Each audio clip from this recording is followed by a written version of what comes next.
Gentlemen, we're back with another one. It's been a long time. It's been a while. It's been a while. But we are back providing as much as humanly possible. And yeah, some of the lessons that I've learned in the past few weeks, months since I last posted. And yeah, I had to reimagine myself. Not reimagine myself, but restructure how I think about the world, restructure how I think about money because a lot of things were holding me back. And the biggest one was this big ass thing between my ears. So here's what I did to shape my perspective about business, reshape my perspective about how much money I make, and reshape my perspective about how I can become as successful as humanly possible. This is something called the trifecta of money. The trifecta of money is a system developed by Luke Belmar, homage to him, which has helped me very, very much when it comes to making a lot of money because it focuses on three main distinctions. First off, we're gonna cover why I needed it and how you can use it for yourself. But I want to cover why I needed it to understand why I needed to understand the traffic of money to make as much money as possible. Understanding the 3 points, which are understanding high demand, becoming the go-to guy for whatever solution that you're selling, and becoming a one of zero. The importance of making you irreplaceable in this age of AI where everything is ridiculously crazy. So why you need to understand this system, this framework of thinking, is mainly because most people always chasing the money. They're always chasing the money. They're always chasing the money. And as much as that's a good motivation, that's the wrong mindset. Because this is gonna cover why you should think about value more than you should think about just finances. As in, I want that 10K, I want that 100K, I want that million. But if you can be like, hey, I want to provide 10 million worth of value and take a percentage of that, which means you take 5 million. Because over understand that you will never take the one of one ratio of how much value you provide. It's not like bubble gum whereby you create a bubble gum, you sell it for $1, and then somebody buys it and you get $1 back. Like you're gonna have to provide ridiculous amount of value, which is probably gonna cost you 10,000s, 100,000s, millions, who knows? And you're just gonna get a percentage. You're not gonna get the whole thing. That's just how it is, and you gotta really accept that. Is it fair?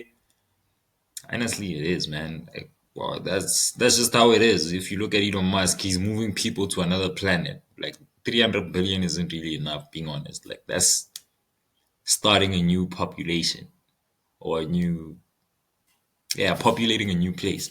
But yeah, I digress from that. Let's get into it. Like I said, homage to this man right here, Luke Belma, genius guy, helped me a lot with this one, and it's helped change my perspective with it. But let's get into the first one: high demand. High demand is self-explanatory, but common sense is so common in these days. So I'm gonna explain it so people can get it, and don't get offended, man. It's okay. You gotta feel dumb in order to get smart. You gotta feel weak in order to get strong. That's just how it works. But understanding high demand is a matter of everything that you do should be in high demand. Now, let's use Elon Musk again. What Elon Musk is doing is in high demand. Is it something that like, oh, well, everybody maybe needs it, maybe not. Who knows? That's an opinion that I'm not gonna touch on, but that's a topic I'm not gonna touch on. Pardon me. But what he's doing is really in high demand. But also marketing and growth is in high demand. Instagram, social media, and all that. Specifically, Instagram growth has been in high demand so far for the past 2 years. Insane because we're living in the creator economy.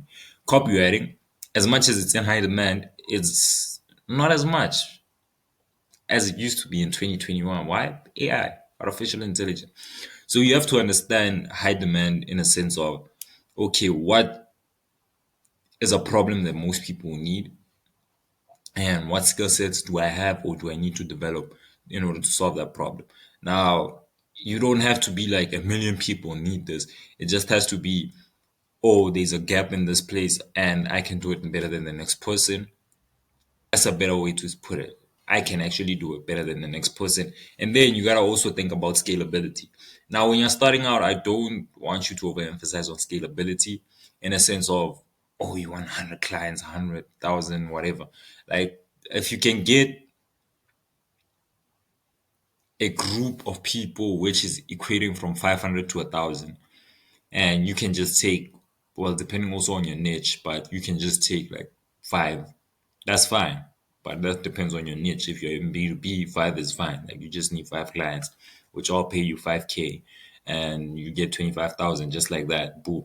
But then if you're in ecom kind of wise, whereby at least whatever the solution that you're providing should have at least 250 minimum of an audience that you can sell to, people who can actually buy and are looking to buy, you understand? And then you just get 1,000, that's enough. Like that's enough.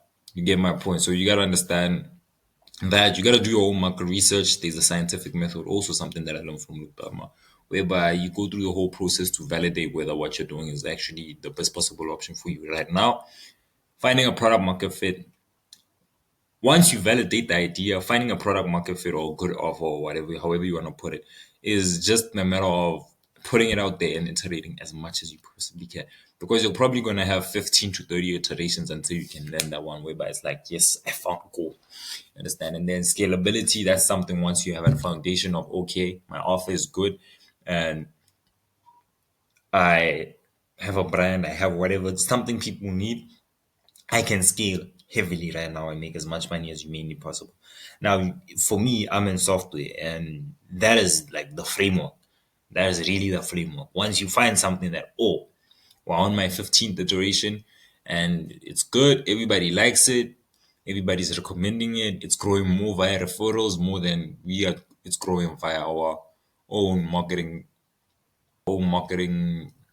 it's growing more via referrals more than it's growing via our own marketing efforts, then you know, like you got a product market fit. Then you just put the gas on those Google ads and Facebook ads, just hammer it. Or you go again, just hammer it. Like you hire two teams, handle 10 accounts each, 20 accounts posting every day consistently and just going crazy about it.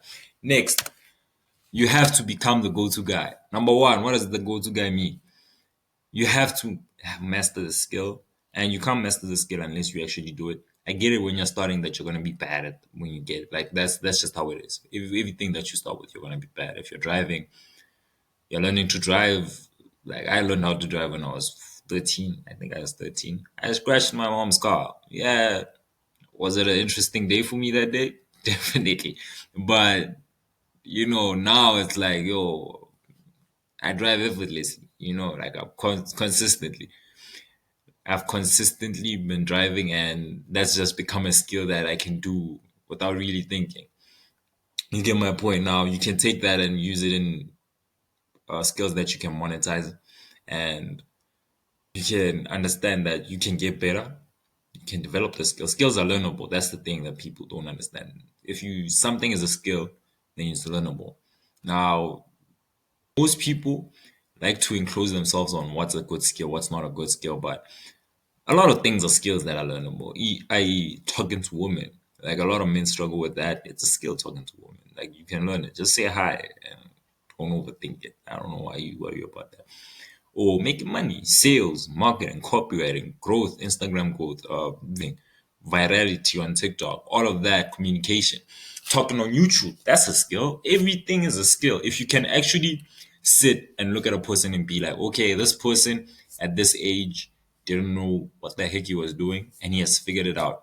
Now, are they things like soccer, whereby yes, there is talent and whatnot, and even maths and business? Like there is other people who are natural on cameras. There are other people, but if you do it on a long enough time frame and you just put in the work, you realize that it is a skill and it is learnable. Let me put this here because it's gonna be easier for me to read. Yeah, you realize that it is a skill and it is learnable. And when you understand that, that means you're in control of how good you can become. You're in control of the experience that you can provide for people, i.e., reputation, and you're in control of the creativity on how you provide your solution, innovation. You understand? These three things will make you become the go-to guy for any solution. Take fitness. Fitness, Sam Sulek. He has mastered the skill of fitness. Yeah, I'm not gonna touch on if he used enhancements or whatever. That's beyond me. but he's understood, he's developed the skill, pardon me, he's perfected the skill of fitness, well, not perfected, but as he's advanced when it comes to fitness. And he's better than most people. Not as a human better, but in the scale of fitness, he's better than most people, objectively speaking. He is. You understand? He has a reputation of helping a lot of people get into fitness. He has a reputation of get healthier, helping people express themselves and become themselves and whatever some solid does. And he's innovated. For me, I used to like just follow push pull workouts and I just would work out, I'll just work out. But in no, let me and when it comes to innovation, it's like he's introducing new people to new methods of training, even though they were always there, like training till failure, you know, science, bro, whatever training. Like, I don't know that. I just look and it's like, oh, he's doing it slow till failure. Boom. That's for me. But he innovates in a way whereby he says, this is what works for me, and he introduces people to new information. He has become the go-to guy for fitness. You understand? And you can do the same for you. Understand that you can learn the skill. When it comes to reputation in business and fitness is kind of different, but you can build it. If you're on zero, you can build it by providing a ridiculous amount of value on your social media platforms, just constantly hammering and being like, yo, this is what I did that helped me. This is the value that these are the needle moving things that have helped me become a better person in my life, that has helped me better my finances, that has helped me, that has helped you however it has helped you in the niche that you're in. Excuse me. You understand? That's how you can develop a reputation when you're on zero, but also delivering on what you're promising on, delivering on the value that you're providing when somebody's like, oh, hey, I like what you're talking about. Can you help me? Delivering, that's also another reputation. And innovation, finding new ways. Like with innovation, is not really that difficult. Like just chat GPT and find a tailor way to provide the solution to that specific person, and you're good for it. But then over time, you're gonna need to innovate in like the most ludicrous, ridiculous way, whereby you're gonna have to roll the dice and pull off a six. That's it. Like that's how you're gonna have to innovate. That's how crazy it's gonna get. Yeah. So yeah, that's becoming the go-to guy. The next part is, pardon me. There we go.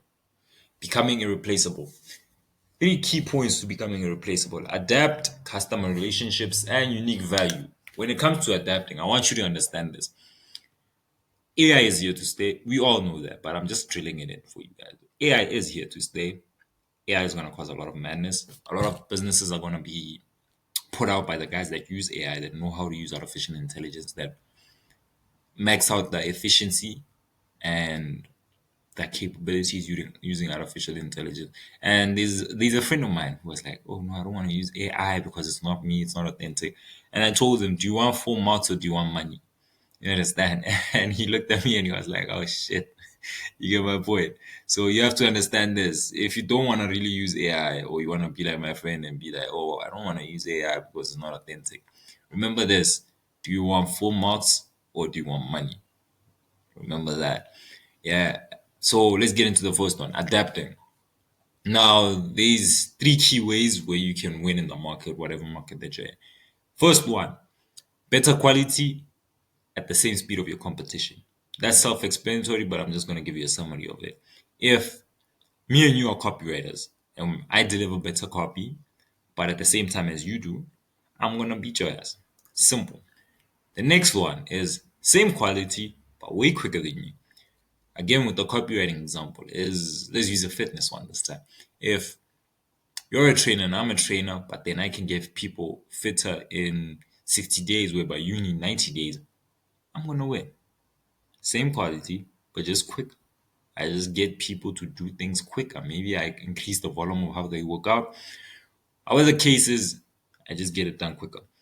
But the best one to be is better quality, quicker than everybody else. That's where like you're on fine gold. You're like, yeah, you've won.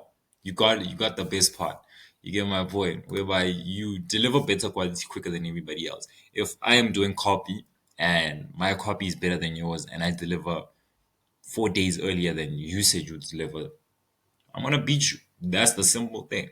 You understand? Next, customer relationships. You gotta think about this as a hotel. When you're the hotel And when somebody comes, I almost said somebody sleeps with you, but I'm gonna keep it as that, but don't take it out of context. When somebody comes and visit your hotel, you want to make sure that they leave with the best experience, that they have fresh towels when they enter the hotel room. They have ready-made beds. They have little chocolates or mints on the bed. They have soaps. They have everything that they need. They have a beautiful view. They have heaters, customer services. You give them a welcome basket or a welcome gift bag or welcome chocolate. Look, you want to make sure that your customer, within the time that they spend with you, even if at the end of the day it doesn't work out, you want to make sure you gave them the best experience that you would ever imagine.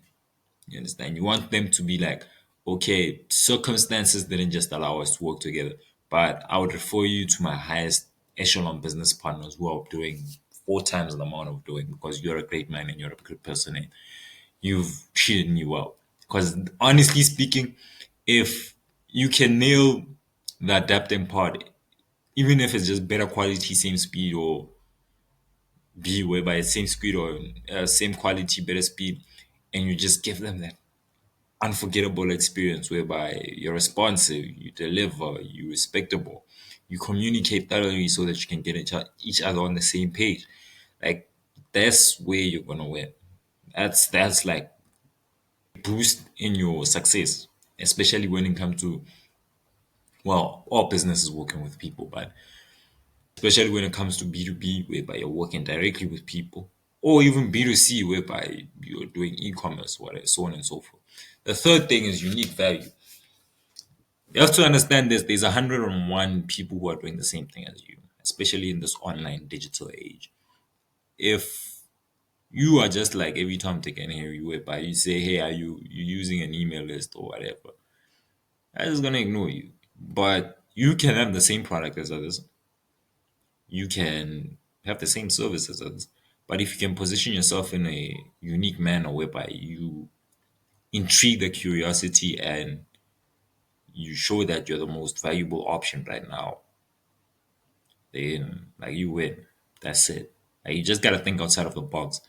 Maybe it's your wording, maybe it's your marketing angle, maybe it's which problem you decide to talk about first when you are sending your message out in your marketing. You get my point. So your unique value is also one of the most important things in order for you to win, because you have to stand out. You have to be the woman in the red dress in a crowd of people who are wearing black and white suits and black dresses. You get it. You just have to catch people's eyes.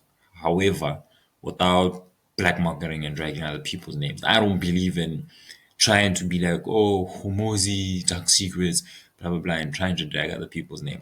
That's not how I want to win. And if that's how you prefer to win, then you're not really that good at what you do, fam. But yeah, that's it for the 3 points. In conclusion, master the trifecta of money, become the best, become irreplaceable, and do it in a high demand market. You'll never be broke again. That's it. Anyways, I'll see you at the top. It's your boy. Cheers.